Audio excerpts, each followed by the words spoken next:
Hey students, welcome to week 1. This is a tough course. If you've never had anatomy and physiology before, I think you'll find that this is rather fast-paced and that there's a lot to remember and a lot going on.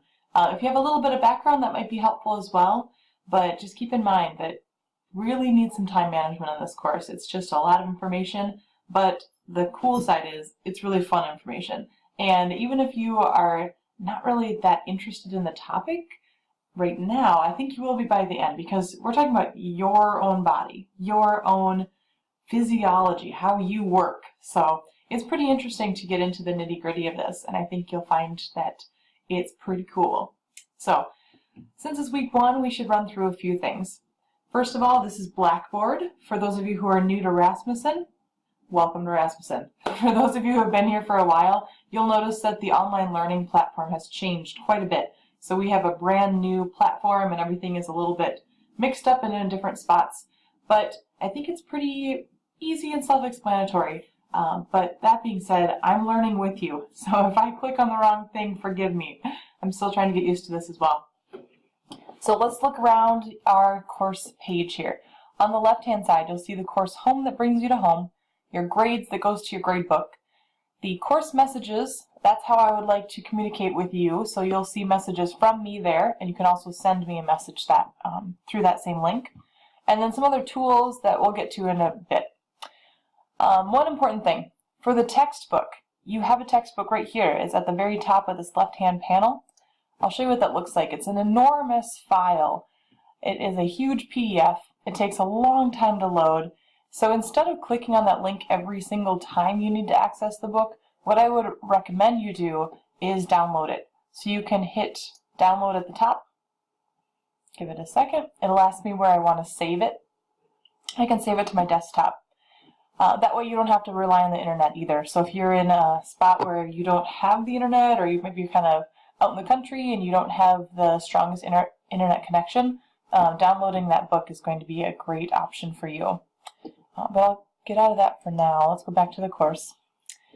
The syllabus is listed here. Everything you need to know about the course is in the syllabus, including my contact information.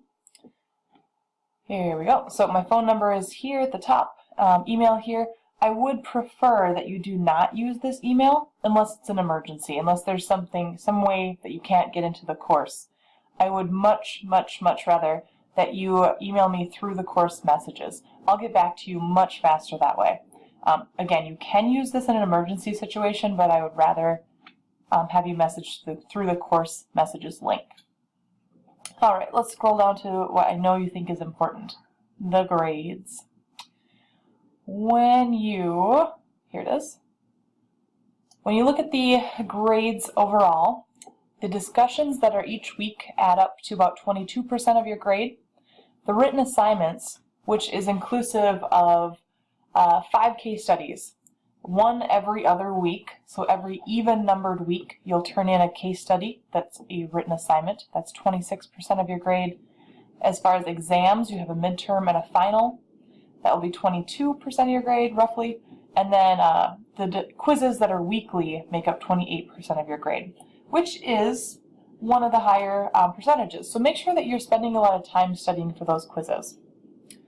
All right, the rest of this information is important, but I know you can read it on your own. So let's move on. Under the Getting Started link, running a little slow today, you will find the entire course schedule. So as we scroll down here, there's a little welcome note, and your course schedule for Module 1, Module 2, Module 3, and so forth. Let's just look at 1 for today. You have chapters 1, 2, 3, 4, and 28 in your books. That's a lot of reading. What I would suggest you do instead is to take a look at the videos that are listed under the scientific method, chemistry, cellular histology, and the genetics information. The videos and the PowerPoints there will give you a really good starting point, and if you find anything confusing, then refer back to this reading.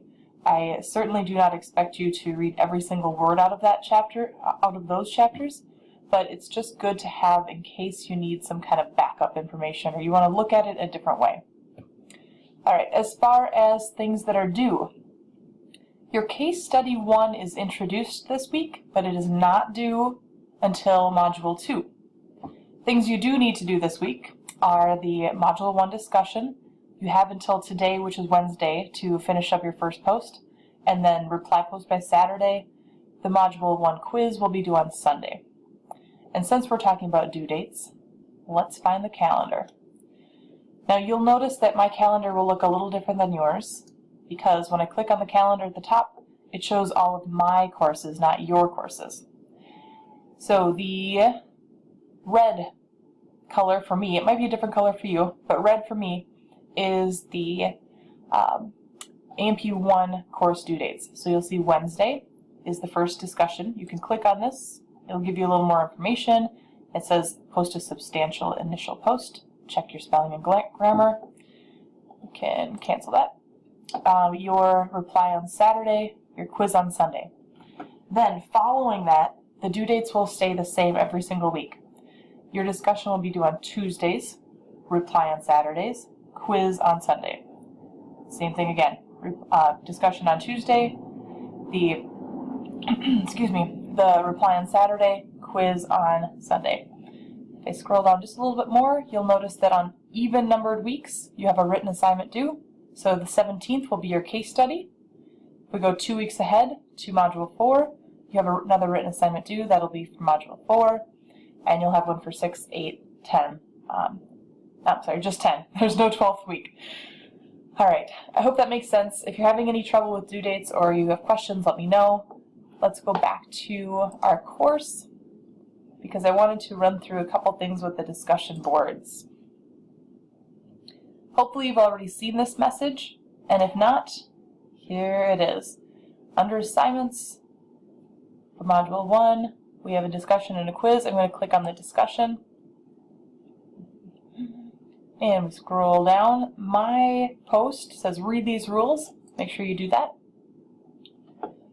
All of your discussion posts throughout the quarter should include a reliable and valid source or reference. And there's a really good reason for that. We are learners in this class.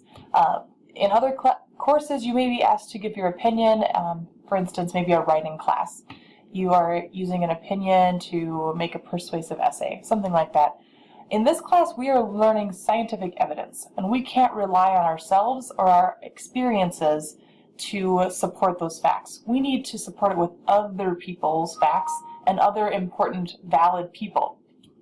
So, when you are asked to give an opinion, make sure that it's not your own experience you're backing that up with. That is helpful, but to make it valid, we need to look for scientific evidence. That includes journals, scientific studies. Websites are okay as long as they are valid and reliable. Make sure you're checking authors when you're using websites. If you have any questions about that, let me know. For those of you who have never used APA citation before, this link will be very helpful. And again, I gave you an example down here as far as a website. So author, date, title, and then the long version of the address. Last thing. If you are new to APA, please check out this guide. This is going to be your savior through the rest of your career at Rasmussen. There's everything you need here. The most important thing that I find that students need is references. So on this tab over here on the left, if you click on references and you're using a, let's say, I'm using the PowerPoints from my course.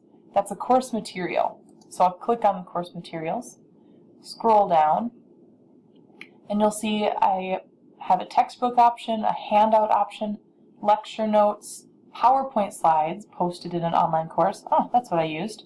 So I'll click on that. And this gives me a perfect example of what my APA citation should look like. It has the author's last name, comma, first initial, period, middle initial, period. Again, just look through all of these details so that your citation looks correct in APA format. So, that's all I had for you. If you have any other questions at all, feel free to reach out to me. I'm more than happy to answer any questions. That's why I'm here. Again, my contact information is right here as far as my phone number. And for email, click over here on the course messages. So, have a great day, and I hope your week 1 is going well. Thanks.